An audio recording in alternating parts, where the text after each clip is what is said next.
Jesus had so many characteristics to admire, but one of them was that he was a kind person. He did not use his words to hurt or wound. And one of the great examples of that, to me, maybe the greatest, when Jesus, his time on earth, when he was at his greatest need, was, of course, in the Garden of Gethsemane. It was the only time we're aware of that he asked the disciples to pray for him. I need your prayers. We all know how Jesus was always praying for others and for the work of God on earth. But this time he said, I need your prayers. And as he was walking with the disciples, you remember, into the garden, he said, my soul is exceedingly sorrowful, even unto death. And he's describing, of course, a depression that can kill a person from the emotional stress. And we know how he sweat great drops of blood while he was praying. And he had asked the disciples not only to pray, but he said, watch and pray. Watch and pray. I need your prayers. And we don't know how long he was gone the first time, but he came back to check. And you know he was expecting, and his heart was hoping for some great encouragement to see that his three disciples, Peter, James, and John, on their knees praying for him. And instead, as he got closer, instead of hearing voices, hearing people praying, it was deathly silent. And then finally, when he got close enough, he realized they weren't praying at all. They were sleeping, and who knows, maybe they were snoring. And Jesus could have been very hurt, very upset, let down, disappointed.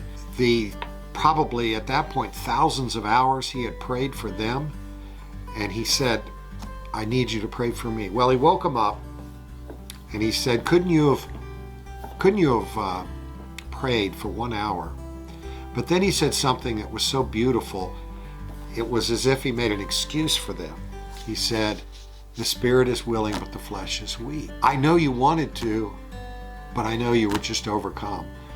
That is acting in a very generous way towards your closest friends who have just let you down in the most difficult moment of your life, for you to make an excuse like that. And as I think about that story and what Jesus said there, it's an insight into the character of God, that he is always kind and understanding.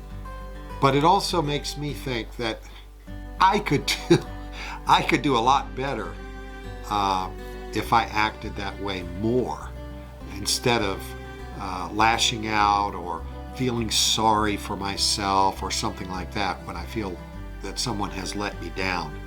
Jesus was kind even when he was hurt. Jesus was kind even when he was not being treated kindly. Jesus was kind because he loved people. He loved his Father's creation. He loved his creation. He loved his disciples. He loved the church. He loved the people he ministered to. He loved the lepers. He loved the Pharisees, the Sadducees, the religious leaders. He loved Herod. He loved Pilate. And I guess Jesus was always just a great example. And even in his greatest time of need, when he was the one asking and receiving very little, still, he showed love and compassion to others. I don't know how else to say it, but Jesus is my hero in all things. And I hope to be just a little bit more like him. I hope you do too.